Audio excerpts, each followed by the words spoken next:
Oi, pessoas, que a paz de Cristo reine em cada coração. Hoje é dia 5 de janeiro de 2024 e eu estou aqui em obediência a Deus que ministrou o seguinte para mim: explique os mistérios por meio de perguntas e respostas. Então, Deus quer que eu explique os mistérios de Deus por meio de perguntas e respostas. E com isso eu elaborei um questionário. Diante de tão grande responsabilidade, eu gostaria de orar primeiro consagrando esse vídeo ao Senhor e em seguida eu vou ler as perguntas e respostas. Oremos. Senhor Deus, Pai bendito, Deus de amor, Pai de misericórdia, eu te louvo, eu te exalto na beleza da tua santidade. Eu quero agradecer ao Senhor por essa noite tranquila, por essa manhã. Eu te agradeço pelo ar que respiramos. Eu te agradeço pelo dom da vida, pelo pão de cada dia, pelo Ministério Avivar a Agradecer, por cada membro da minha família. Eu te agradeço, eu te louvo pela tua direção, pela tua inspiração, pelas promessas que o Senhor está sempre relembrando ao meu coração, pelo teu amor que é incomparável e inexplicável, pelo teu grandioso e sublime amor. Eu te agradeço por tudo. Nesse momento eu quero consagrar esse vídeo ao Senhor. Eu te peço em nome de Jesus, perdoa os meus pecados, meus erros, minhas falhas e fala comigo e fala através de mim. Deus, eu quero ser um instrumento de bênçãos em tuas mãos, Senhor. Em nome de Jesus, capacita-me. Eu quero explicar tudo aquilo que está no teu coração. Usa-me como instrumento de bênçãos em tuas mãos.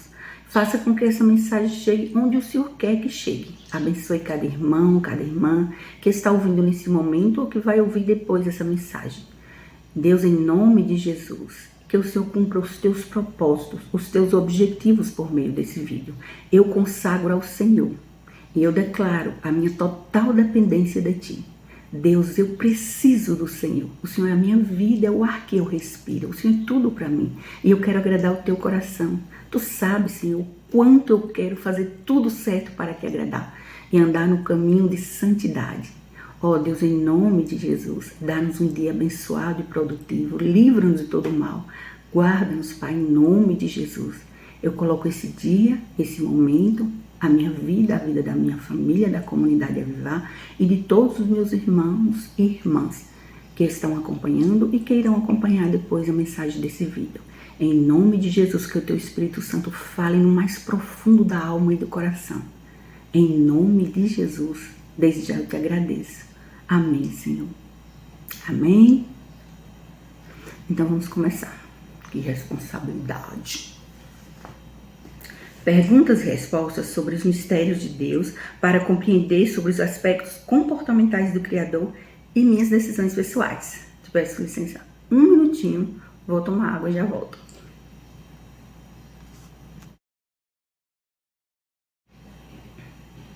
Sim, e Deus ministrou também que ainda hoje eu devo colocar esse vídeo no canal do YouTube da Escolinha Avivar a Agradecer.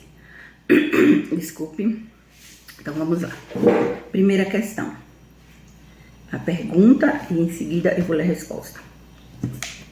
Cleia, o seu vídeo que tem por tema a virada postado no dia 1/1/2024, dia 1º de janeiro, foi Deus quem mandou postar? Resposta: não.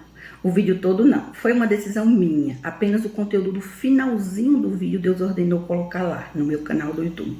Somente aquela parte que está no finalzinho daquele vídeo. Ok? Segunda questão. Quem desperdiçou as oportunidades dadas por Deus, o desafiou em público, se rebelou contra o Criador e cheio de inveja tentou manipular pessoas para jogá-las contra a amiga íntima de Deus? Você pode provar na Bíblia que essa figura escatológica agiu assim? Porque a inveja o cegou. Onde está na Bíblia? Resposta. A resposta é sim. Eu posso te provar. No vídeo que tem por tema Decifrando Mistérios, foi explicado e comentado que Isaías capítulo 11 fala da experiência dos dois, que deveriam ser amigos na proposta inicial do próprio Deus para a vida de ambos.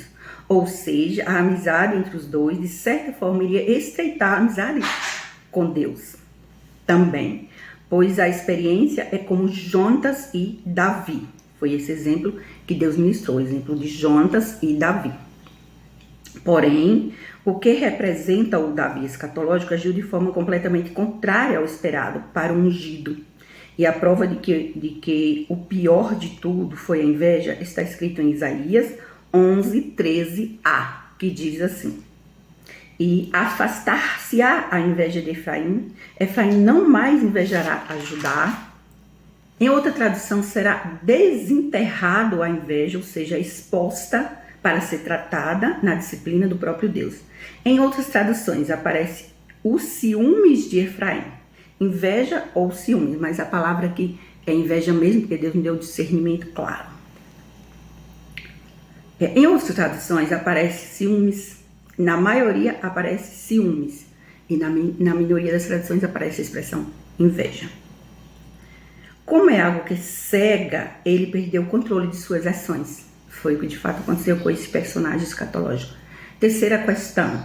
Cleia, você sabendo disso, o que pretende fazer daqui para frente? Resposta. Primeiramente, considerar o que o próprio Deus falou, as condições que Deus colocou, diz respeito a corrigir todas as injustiças praticadas e a se desculpar em público. Uma vez isso não acontecendo, confesso, hoje, para mim não faz a mínima diferença.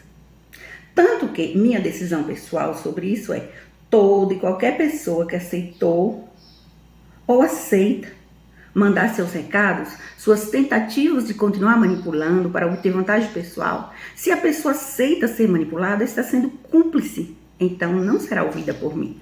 Ser cúmplice do erro também é pecado. Deus cobra também de quem aceita ser cúmplice do erro dos outros. Por isso penso que a pessoa não deve ser ouvida, é justo. Não será ouvido por mim. Mesmo um pedido de desculpas por terceiros não será aceito. Quem tem que se desculpar é ele mesmo. Se não está disposto a fazer isso, coloque uma pedra em cima da história e procure se concentrar em outras coisas. Porque essa amiga de Deus aqui jamais aceitou ser manipulada por ninguém. E o próprio Deus respeita isso, sabe que é uma característica dela e respeita isso. Deus respeita quem tem respeito por ele. Ele só é amigo de quem é amigo dele. Ele só tem compromisso de quem tem compromisso com ele. A amizade é como uma plantinha. Se não cuida, morre. Quem não consegue me cativar, jamais terá a minha amizade. Quem não conseguir me cativar, jamais terá a minha amizade. A amizade é algo que não se força, não se obriga. O próprio Deus não obriga ninguém a ser amigo dele e ninguém a ser amigo de ninguém aqui na Terra. A experiência como Jonatas e Davi, Ruth e Noemi é de fato uma experiência sobrenatural. Deus dá o toque inicial, mas se a pessoa endurecer o coração, se trancar para Deus, o Espírito Santo se afasta e Deus deixa. Não se obriga a amizade com ninguém, não existe isso. Então quem não consegue cativar, o mais justo mesmo é colocar uma pedra em cima da história e esquecer. É uma atitude justa e correta. A vida continua. Quarto, na sua opinião, o que é melhor para você? Ter todos os habitantes da terra como seus amigos ou só Deus como seu único amigo? É evidente que é só Deus. Não, se tiver que escolher, é óbvio que é só Deus que eu prefiro. Ele é o primeiro lugar na minha vida, é o dono do meu coração. Deus toma 90% do meu coração e os 10% que sobra para os outros amigos. Ainda tem que passar por uma seleção rigorosa, ou entra na linha ou fica de fora. O caminho de santidade que eu prego é de justiça, verdade, lealdade, afeto com pureza, sinceridade, humildade e transparência. É desse jeito. Tudo que for contrário a isso ficará de fora. Só cabe quem for limpo de mãos e puro de coração. Quem entrará no monte do Senhor? Quem subirá ao monte do Senhor? Aquele que é limpo de mãos e puro de coração, que tem pureza de criança na sua essência. Mas eu não consigo ser assim. Então, adeus. Claro, eu não consigo ser assim. O que eu faço? Então, adeus. Porque essa aqui é a condição mesmo. Quinto, hoje está um pouquinho frio aqui em Irecê. Eu tenho que tomar água várias vezes para minha garganta não ressecar. Inclusive agora está super nublado lá fora. Quinto, quando você diz que Deus se apresenta para você como um Deus amigo, você pode provar esse comportamento de Deus na Bíblia? Eu falo sempre para as pessoas, né? Em 20 anos do Ministério Avivado, Deus se apresenta para mim como um Deus amigo.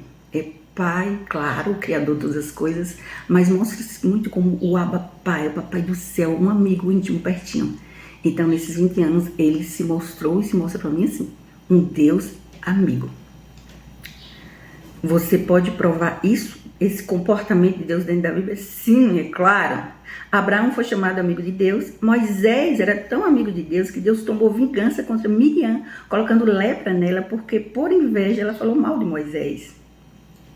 Né? Miriam estava conversando com Arão, o outro irmão de Moisés, e falando mal de Moisés, porque Moisés havia se casado, acho que com Zípora, mulher cuxita, eu acho que era Zípora. E aí ela estava procurando um pretexto, algum motivo para criticar Moisés. E ela falava assim, Deus não falou só por Moisés, certamente falou por nós também. Ela estava com inveja do relacionamento íntimo de Deus com Moisés, da forma íntima e pessoal que Deus tratava Moisés. E começou a falar isso, instigando o seu outro irmão contra Moisés. Moisés não estava fazendo nada de errado. É evidente que o casamento de Moisés estava debaixo da bênção do Senhor. Então não tinha motivo nenhum para falar isso. Ela ia conseguir jogar muita gente contra Moisés, porque estava com inveja, e era irmã de sangue, e era uma mulher de Deus, uma profetisa, uma bênção, mas ela passou por essa fase. E aí o que Deus fez? Colocou uma doença, lepra, que hoje em dia é chamada de hanseníase, e ela ficou fora do grupo por um tempo. E o próprio Moisés orou, o próprio Moisés não se importou com aquilo, mas Deus tomou as dores para si. Ou seja, Deus toma as dores para si e toma vingança mesmo. Quando alguém insiste em falar mal, a distorcer os fatos, a querer jogar pessoas contra alguém que é inocente na história, que está pelejando para explicar o caminho de santidade, implorando gente pelo amor de Deus. É sério, a história é séria. Deus está mostrando, provando na palavra. E as pessoas zombando, escarnecendo, com inveja. Que coisa feia, gente. Então, isso aconteceu e Deus mostrou a amizade dele para com Moisés. Olha, em outras palavras, Deus disse, não fale contra o meu amigo Moisés. Com ele eu falo face a face, ou boca a boca, e não por sinais. Ele vê a aparência do Senhor. Ou seja, ele conhece a Deus na intimidade. Deus não faz acepção, mas tem amigos íntimos. O Deus que eu sirvo não faz acepção de pessoas, mas tem amigos íntimos, o que é diferente de fazer acepção.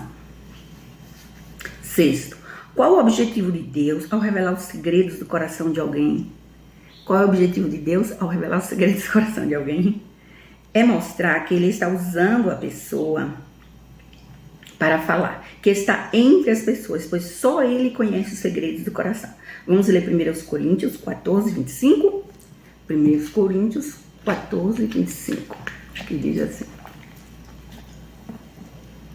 Portanto, os segredos do seu coração ficarão manifestos, e assim, lançando-se sobre o seu rosto, adorará a Deus, publicando que Deus está verdadeiramente entre vós. Então é para mostrar, Deus está mostrando e falando em outras palavras, eu estou falando de ouvidos, porque ela conhece os segredos do coração, coisa que só eu sei.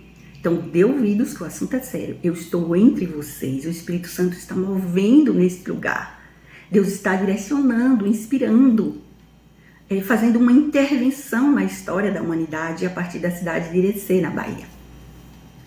Ok? Sétimo, porque algumas vezes Deus nos fala sobre o nosso futuro. Isso pode gerar ansiedade? Resposta, certamente o Senhor Jeová não fará nada sem antes revelar os seus segredos aos servos dos profetas.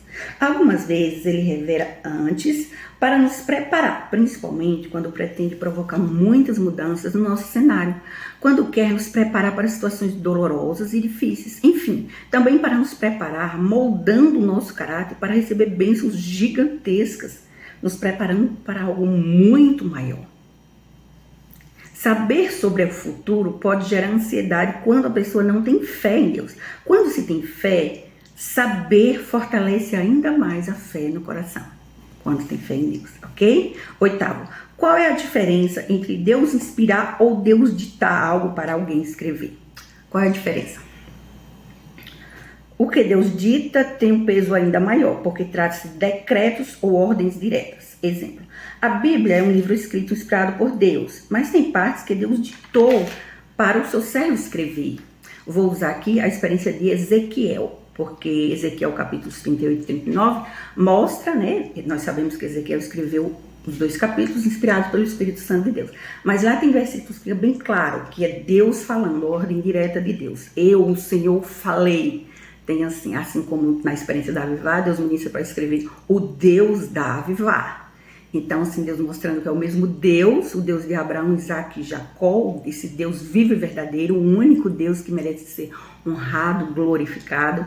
Então, ele usa assim. E eu achei esse capítulo interessante, tanto que eu vou abrir a Bíblia, ler e explicar os mistérios diretamente na palavra de Deus, fazendo comentários de alguns versículos. Não vou explicar os 2 capítulos inteiros para não tomar tempo demais, mas eu compreendo o significado dos 2 capítulos inteiros, tá?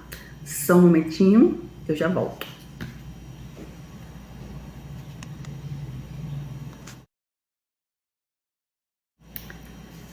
Primeiramente, eu vou ler e comentar Ezequiel, capítulos 38, de 7 a 12 e 38, de 16 a 19. Na minha Bíblia de Estudo da Mulher Sábia. Ezequiel 38, 7 a 12 diz assim: Prepara-te e dispõe-te, tu e todas as multidões do teu povo que se reuniram a ti, e serve-lhes tu de guarda. Desculpe. Depois de muitos dias será visitado. No fim dos anos virás a terra que se recuperou da espada, que foi congregada entre muitos povos. Esse versículo 8 aqui diz respeito ao belo e santo monte do Senhor. Ezequiel 38 e 39 é um cenário profético. Gog significa trevas, Magog, terra das trevas, e Gog é uma pessoa da esfera religiosa da cidade de Irecê, que teve contato, aproximação, que esteve dentro do belo e santo monte do Senhor. Isso foi revelado para Gog muitas vezes, mas ele parece que não acreditou. Então é uma pessoa, a personagem como eu, como você, mora em Irecê, e toda essa experiência aqui, esse ataque, essa perseguição foi feito contra o belo e santo monte do Senhor, que aparece em várias profecias. A história tem um significado tão importante para Deus que toma quase 1/3 de todo o conteúdo da Bíblia. Juntando as informações do Antigo e do Novo Testamento, a escatologia toma quase 1/3 de todo o conteúdo da palavra de Deus. Eu falei para vocês, a história bíblica, por isso é tão importante narrar os fatos. Ele está registrado na palavra de Deus. Continuando, o versículo 8, depois de muitos dias será visitado no fim dos anos, é na geração escatológica, junto aos montes de Israel, ao belo e santo monte do Senhor. É uma metáfora aqui. Que sempre se faziam desertos, mas aquela terra foi tirada de entre as nações e todas elas habitarão seguramente. Profecia de segurança, de zelo, de cuidado de Deus. Versículo 9. Então subirás, virás como uma tempestade, farteás como uma nuvem para cobrir a terra, tu e todas as suas tropas e muitos povos contigo.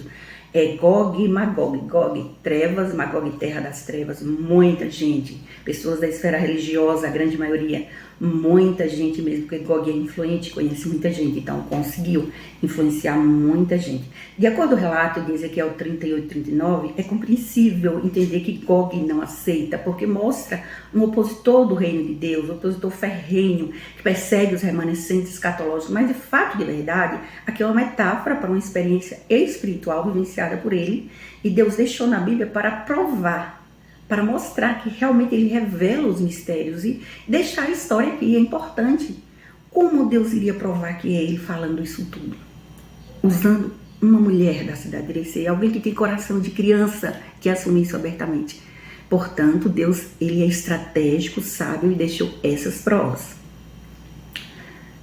Versículo 10. Assim diz o Senhor Jeová, e acontecerá naquele dia que subirão palavras no teu coração e maquinarás um mau desígnio. É uma influência maligna, um pensamento reprovado aos olhos de Deus, que foi assim, versículo 11, e dirá, subirei contra a terra de aldeias não muradas, virei contra os que estão em repouso, que habitam seguro, todos eles habitam sem muro e sem ferrolhos. O pensamento de Gog foi, eles não têm ninguém por eles, sem muros e sem ferrolhos. Então está muito fácil dominar.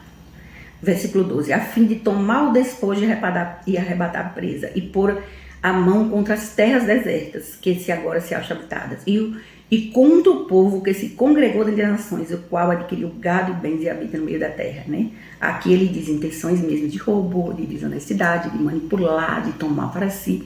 e manter a presa. Então queria realmente manipular e usar a pessoa ao seu bel prazer para os seus próprios objetivos pessoais.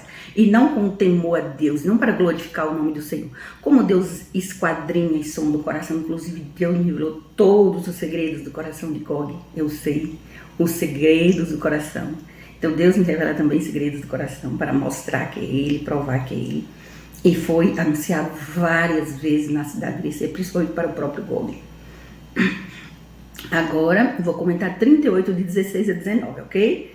38, do 16 a 19, diz assim: E subirás contra o meu povo Israel, é o povo que habita no belo e santo monte do Senhor, ok? Como uma nuvem para cobrir a terra. Nos últimos dias, lê na tua Bíblia, nos últimos dias, na nossa geração, isso se cumpre na geração escatológica. Nos últimos dias sucederá que hei de trazer-te contra a minha terra, para que as nações me conheçam a mim, quando eu me houver santificado em ti, ó Gog, diante dos olhos. Deus mesmo, o próprio Deus, traz Gog e exerce juízo e justiça. Sim, Deus faz isso. Ele traz para julgar. E para julgar também os seus. Eles não são perfeitos do belo e santo monte, não são. Desculpe. São remanescentes, escatológicos, mas não são perfeitos. Remanescente significa semente santa. Um povo que guardou a fé e não se dobrou diante de falsos deuses. Não adora falsos deuses. Entende? Mas não significa pessoas perfeitas. Geralmente um grupo por quem Deus quer recomeçar a história da humanidade. A história de José do Egito, uma história de remanescente, de Esther, a história de remanescente e outras histórias mais. Ok? E eu li houver santificado em ti diante dos seus olhos. Então, para que as nações conheçam a mim, o objetivo de Deus é se mostrar conhecido não somente em ele ser nas nações, no mundo todo. Deus fará a história se espalhar pelo globo terrestre no futuro. Versículo 17. Assim diz o Senhor. Desculpa, gente, hoje está bem nublado e frio e a garganta. Desculpa. Vamos continuar. Assim diz o Senhor: não estou aquele de quem eu disse nos dias antigos, por intermédio dos meus servos, os profetas de Israel, os quais naqueles dias profetizaram largos anos que te traria contra eles? Tem muitas profecias sobre Gog, porém essa expressão Gog não aparece, só aparece no versículo em Apocalipse e aqui. Porém tem outras metáforas que também está falando do próprio Gog. Daniel escreveu sobre Gog, Deus já me mostrou o texto lá no livro de Daniel. Só que não aparece o nome, a expressão Gog, aparece outra metáfora. Versículo 18. Sucederá, porém, naquele dia, no dia em que vier Gog contra a terra de Israel, diz o Senhor Jeová, que a minha indignação subirá à minha face. O que é isso? Período de ira, a ira do Senhor. O próprio Deus chama ele para julgar, mas Deus não induz ele a fazer tudo o que ele faz, entende? Entende? Deus não induz, ele tem livre-arbítrio. Então Deus fica indignado com cada atitude de Gog contra as pessoas do Belo e Santo Monte, em especial contra a sua fundadora, que é alguém do aspecto feminino. Versículo 19. Porque disse no meu zelo e no fogo do meu furor, que certamente naquele dia haverá grande tremor sobre a terra. É um período realmente de muitos acontecimentos, catástrofes. É um período assim difícil, período de juízo, que Deus vem, faz intervenção para limpar o caminho por meio do juízo. No zelo do meu furor, veja bem, Deus foi provocado a ira, o zelo dele. Aqui mostra esse amor de Deus, esse zelo, um Deus que toma vingança, um Deus que manda advertências. Eu sempre falei isso, gente, Deus manda várias advertências. Se a pessoa desobedecer, ele toma vingança. Ele tomou vingança para proteger o seu amigo Moisés, de Miriam e do irmão Arão. Ele não gostou de um simples argumento. Por que não temeste de falar contra o meu servo, contra Moisés? Ele é o meu amigo. Eu falo com ele boca a boca, face a face. Claro, qual é o segredo para isso? A Bíblia diz que a intimidade do Senhor é para aqueles que o temem. A pessoa tem que temer a Deus. Caso contrário, é impossível ouvir a voz de Deus dessa forma tão clara e ter um relacionamento tão íntimo de amizade com o Criador. Tem que temer a Deus. O temor não é medo necessariamente. O temor é respeito e reverência à pessoa de Deus. É vontade de obedecer a Bíblia. É pedir perdão todos os dias. É buscar com sinceridade. É orar, é jejuar, é ler a palavra. É querer entender. Entende? Então eu li até o 19, foi. Vamos continuar, né? Até aqui está claro? No versículo 23, fala-nos do principal objetivo de Deus, inclusive em relação à minha incumbência de narrar os fatos com verdade e clareza. Vamos ler o versículo 23, que diz assim: assim eu me engrandecerei e me santificarei e me darei a conhecer aos olhos de muitas nações. Então saberão que eu sou o Senhor. Olha o objetivo de Deus aqui, no contexto de Ezequiel 38, 39. Assim eu me engrandecerei e me santificarei e me darei a conhecer aos olhos de muitas nações. Então saberão que eu sou o Senhor.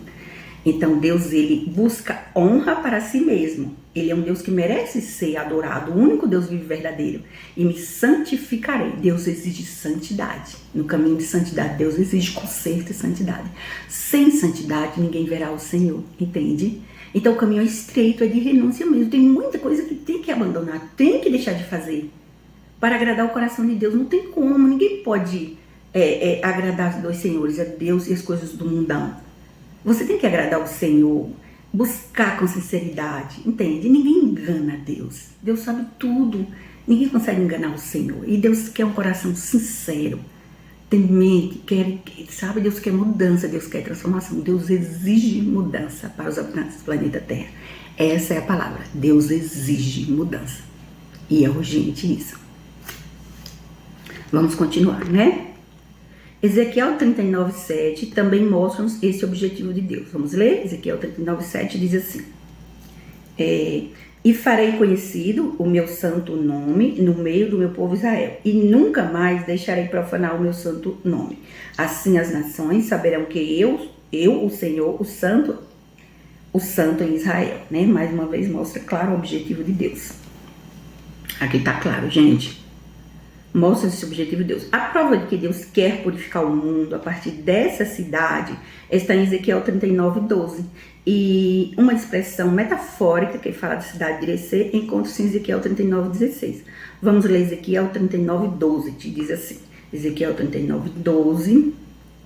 E a casa de Israel os enterrará durante 7 meses para purificar a terra.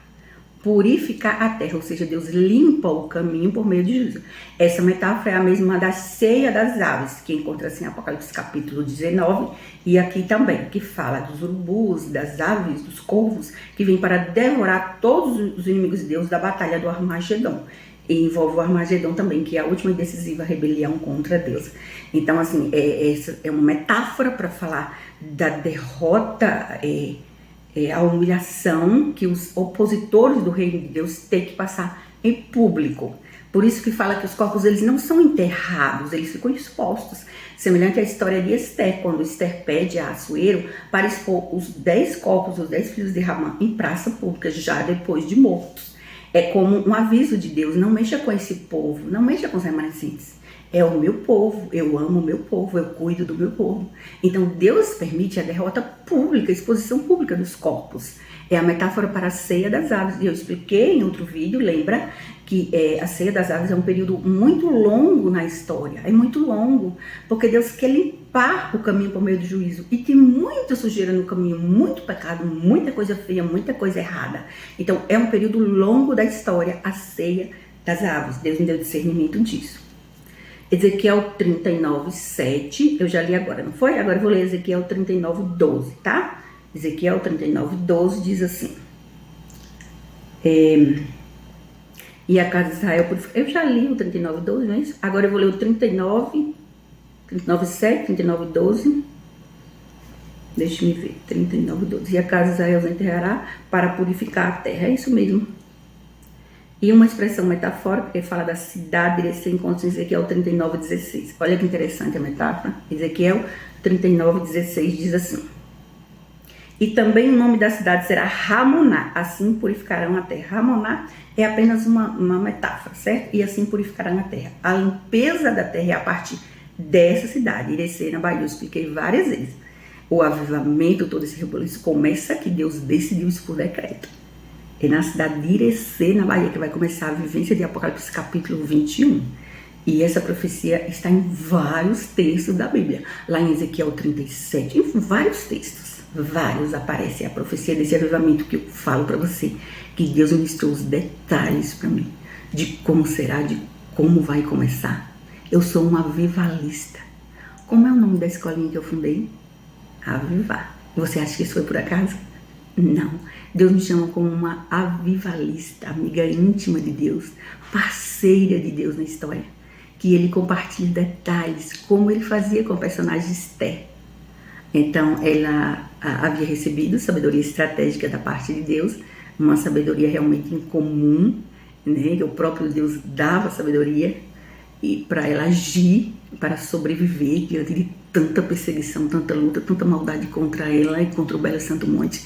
Como uma mulher frágil, toda mulher frágil, a Bíblia diz que a mulher representa a parte frágil da história, e suportar tudo isso, a pessoa só suporta mesmo com Deus, só Deus para dar proteção, livramento, capacidade para utilizar esse tipo de estratégia e permanecer viva para continuar contando a história. Então, vamos lá, né? Já expliquei? Sim. Ezequiel 39:16. E o que Deus está fazendo agora, hoje? Lemos em Ezequiel 39:21. Ezequiel 39:21 diz: E eu porei a minha glória entre as nações, e elas verão o meu juízo, que eu tiver executado, e a minha mão que sobre elas tiver descarregado. Veja bem o juízo. Deus aqui relembra sobre o juízo. As nações, o mundo todo está debaixo do juízo de Deus. Deus, ele se mostra como um juiz, como um martelo na mão, decidindo, decretando. Então, é um Deus amoroso, é justo, dá inúmeras oportunidades, mas não se pode zombar de Deus. Não se pode brincar com Deus. Terrível coisa é cair nas mãos do Deus vivo. De Deus não se zomba. O que o homem semear, isso também colherá. Então, é um tempo de prestação de contas para todos os habitantes do planeta Terra. Eu confesso para você, eu tenho temor de Deus. Eu tenho. Entende? Eu sempre oro, Deus, ajuda-me em nome de Jesus, orienta-me tudo em nome de Jesus. Eu conheço um Deus sério, eu conheço um Deus que é amor, mas também é justiça. Ele é justiça também, por favor, leve Deus a sério, busque com sinceridade, confesse teus pecados, faça jejum, clame a Deus que Ele vai te responder, amém? É período de juízo. Continuando aqui... Somente quando a história chegar em Ezequiel 39:29 que vai começar esse avivamento. Depois que Deus firmar alianças, parcerias, ou seja, união com propósitos. Cláudia, quando vai começar? Quando chegar aqui, eu vou ler, entende? O último versículo de Ezequiel 39, diz assim, Ezequiel 39:29. Nem lhes esconderei mais a minha face, pois derramarei o meu espírito sobre a casa de Israel, diz o Senhor Jeová. Quando começar isso aqui, começa aquela parte que eu expliquei em outros vídeos. Deus derrama amor sobrenatural nos corações e as pessoas serão atraídas e impactadas por este amor. O versículo diz isso, mas até chegar lá, Deus não me falou o dia exato que vai chegar no último versículo. Ainda não chegou. Aqui é só mais uma confirmação. A Bíblia está cheia de confirmações sobre esse avivamento que eu prego há muito tempo. Ok? Até aqui foi claro. Se você tiver alguma dúvida, pode me perguntar no meu WhatsApp que eu explico. Eu não vou explicar os capítulos inteiros, todos os versículos, porque faz um vídeo de 2 horas de relógio. Ninguém vai ter paciência. Certo? Quem sabe em outra oportunidade, se quiser saber, me perguntar no WhatsApp, eu explico, tá bom? Então vamos lá, agora eu vou explicar outra coisa. Né, que vai começar esse avivamento depois que Deus firmar alianças, parcerias, ou seja, união com propósito. União com propósito. Que eu tentei explicar no vídeo que tem por tema Organizando Minha Agenda, postado em 29/12/2023. Lá eu tento explicar sobre a união com propósito em laços de amizade ou laços matrimoniais. Eu uso como exemplo Ruth, Noemi, Jonas e Davi, Isaac e Rebeca. Aquele vídeo lá, eu confesso pra você, eu não queria postar, eu resisti. Eu não pensando em desobedecer a Deus de maneira proposital, entenda. Mas sem jeito de falar desses assuntos que eu não sou acostumada. Sem jeito, assim, pensando, meu Deus, realmente eu preciso falar, eu poderia resumir, Senhor. Eu não queria falar isso tudo, e se eu for mal interpretada? Eu não passo de uma criança, minha linguagem é mais infantilizada, eu aconselho as crianças, eu trabalho com crianças, sou uma pedagoga, e 1000 pensamentos na minha mente. Deus sondou a minha mente no meu coração e falou sério comigo. Sério, porém muito educado. Deus é sempre educado, Deus jamais se expressa com grosseria ou impaciência, jamais, nunca. Quando ele fala mais sério, ele fala firme, e eu consigo identificar. E ele falou firme comigo naquele dia. Se você não explicar o texto todo, eu vou cobrar de você. Na hora eu chego com os olhos cheios de lágrimas. Qualquer coisa que Deus me fala, eu quero chorar, porque eu gosto de ouvir. Pode ser uma repreensão, o que for. Eu quero saber a opinião de Deus, eu quero saber. Eu mando beijinho pra Deus, eu mando coraçãozinho pra Deus, eu chamo Deus de fofinho. Meu relacionamento com Deus é desse jeito. Claro, ele se aborrece? Não, nem um pouco. É porque Deus entende. É a minha forma de me expressar, é o meu jeito infantilizado de ser. Então, assim, em minhas orações eu faço desse jeito. E Deus entende, Deus é longano, paciente, Deus me dá 1000 oportunidades, me explica as coisas. E nesse dia eu vi o quanto é sério, eu tinha que explicar aquilo tudo. Aí eu fiz aquele vídeo um pouco temerosa, constrangida, achei assim difícil de falar. Claro que eu entendo pra mim, claro que você entende perfeitamente, você nem imagina o quanto eu entendo. Mas uma coisa é entender, outra coisa é saber explicar. Mistérios de Deus não tem lógica, Deus não tem lógica e age de maneira ilógica. Então explicar aquilo que foge da lógica, eu acho difícil. É muito difícil. Aqui em igreja eu já tentei tanto explicar para tanta gente. E quase sempre o resultado foi zombaria, escárnio, perseguição, pedradas. Eu fui muito maltratada na minha vida. Muito perseguida e muito humilhada. Não estou reclamando, não estou murmurando. Só estou te contando a minha história para você entender. Por que eu fiquei forte assim? O que não derruba, fortalece. A fé no meu coração. Deus foi investindo em mim e me ensinando em minhas dores. A situação de perseguição acontecendo e Deus, eu estou contigo. Confia em mim, eu sou o teu Deus, eu vou te orientar. E eu chorando, chorando, chorando e Deus me orientando. Foi assim a minha vida, a minha história em 20 anos de Ministério Avivado de DC. Então, eu expliquei sobre Ruth e Noemi, Jonas e Davi, Isaac e Rebeca. Sobre esse último exemplo, eu acho que eu expliquei pouco. Neste último exemplo, algumas vezes, Deus começa a preparar o coração das pessoas envolvidas nesse tipo de experiência com o sobrenatural. Portanto, as pessoas envolvidas passam a sentir mais saudades do que de outras pessoas, do seu convívio. Também um desejo de aproximação e uma sensação boa e agradável ouvir a voz ou mesmo receber afeto e carinho por parte da pessoa. É algo bom e agradável para quem vivencia. A pessoa sabe que está vivenciando algo diferente e isso é o toque do Espírito Santo de Deus no mais profundo da alma e do coração da pessoa. Para laços matrimoniais, eu dei o exemplo do imã, a força do imã. Lembra? Eu coloquei minha mão assim, tentando explicar, procurei uma forma de explicar de forma prática, né? O imã, quando nós colocamos bem pertinho um do outro, daquela parte que atrai, quando aproxima muito, você vê que o imã faz assim. É difícil puxar e separar o imã, ele faz assim. Aí faz assim, eu expliquei que isso significa uma só carne. É o propósito de Deus nesse tipo de experiência envolvendo laços matrimoniais. Geralmente Deus faz isso com pessoas que têm visão semelhante, porque Deus une propósito. Deus une pessoas que têm a mesma visão, que entendem a visão, para cumprir os seus propósitos. E quando ele tem uma obra muito, muito, muito grandiosa, Deus move céus e terra para mover as pessoas. Também em laços de amizade, como Jonas e Davi, e também nesse sentido. Em nenhum caso, em nem a primeira experiência de Jonas e Davi, como de Isaac e Rebeca, Deus não força e obriga nada. A pessoa sente o toque do Espírito Santo de Deus e deixa ser trabalhado por Deus, desculpe, ou tranca para as coisas de Deus, para o mistério de Deus, e decide o próprio caminho, fazer o que quiser da vida. Então Deus não obriga, Deus é um amigo, Deus é amigo. Ele não obriga, mas ele chama, ele toca, ele mostra que é ele, entende? E pode ter certeza que Deus não escolhe qualquer coisa. Deus não decide qualquer coisa. Ele dá presente, mas é presente mesmo. Presente maravilhoso. Então, da mesma forma que eu expliquei, desculpe, agora não é errado, então já tá. Da mesma forma que eu tentei explicar assim, eu posso tentar explicar de outra forma também. Essa aqui é a fitinha rosa que eu gosto de amarrar nos meus cabelos. Eu posso explicar assim também. Para você entender melhor, lembra do significado do nome Rebeca no outro vídeo? Volta alguns capítulos da história e explica o significado do nome Rebeca para você entender isso, tá? Cléia, mas você gosta de explicar nas entrelinhas? Sim, gosto. Você parece que sabe algo mais do que você explica? Sim, com certeza. E por que você faz isso, Cléia? Porque a glória dos reis é descobrir os mistérios. desvendar os mistérios. Então, descubra você mesmo. Desculpe. Ainda não terminou nosso estudo, tá? 9ª questão. Por que é que você admira tanto a Deus? Você sempre diz, demonstra e fala que venera a Deus. O que você enxerga no Criador? Justifique sua resposta.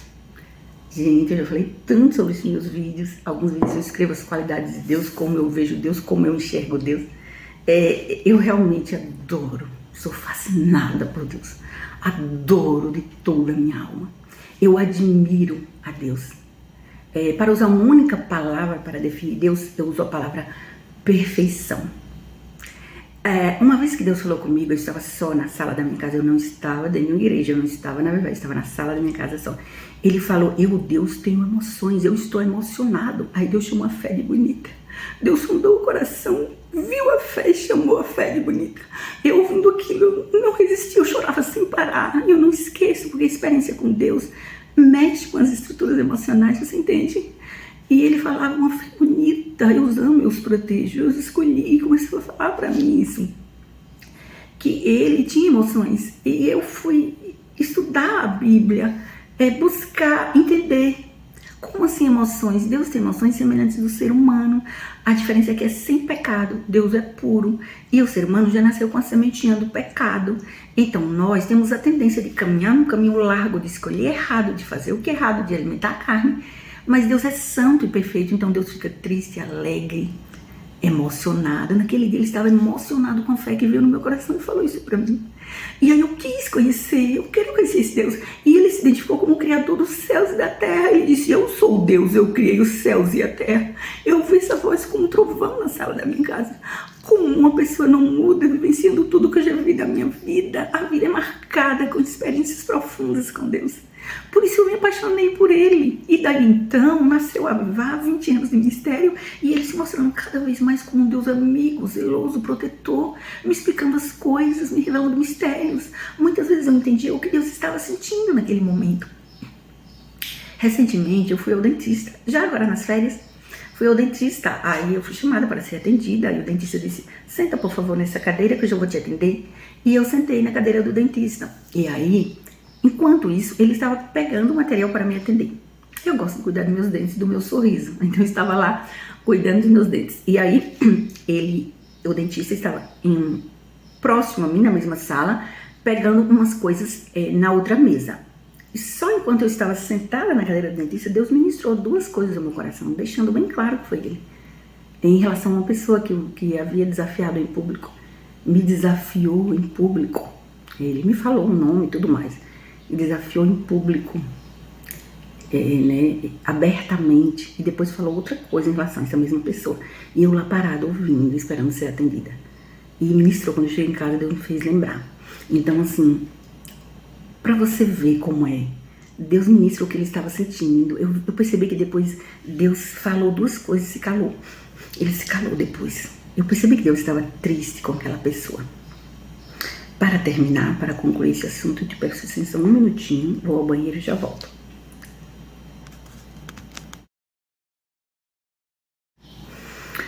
Pronto, não se preocupe comigo, eu choro, eu dou risada das coisas, eu sou muito emotiva, sensível e sentimental. Isso faz parte do meu jeito, não se preocupe, eu estou ótima, tá? Inclusive meu emocional, às vezes, que meio assim, é idêntico de uma criança de 6 anos de idade. Então não estranhe, tá? Eu estou bem. Conclusão do estudo. Quando Deus quer fazer algo muito grandioso, ele usa uma mulher pelo poder e influência que a mulher possui. Deus colocou Esther na posição de rainha para fazer exatamente o que ele planejou para a vida dela. Era o propósito de Deus e ela sabia disso. Uma história não pode ser completa e emocionante se não tiver mulher envolvida na trama. Sabemos que o Homem-Aranha, eu vou dar aqui um exemplo de um personagem fictício, tá bom? Homem-Aranha. Ah, Cléo, você já assistiu Homem-Aranha. Claro que eu gosto de filmes bíblicos, os heróis da fé do Antigo Testamento, mas de vez em quando eu gosto de filme romântico. O Titanic eu assisti 3 vezes.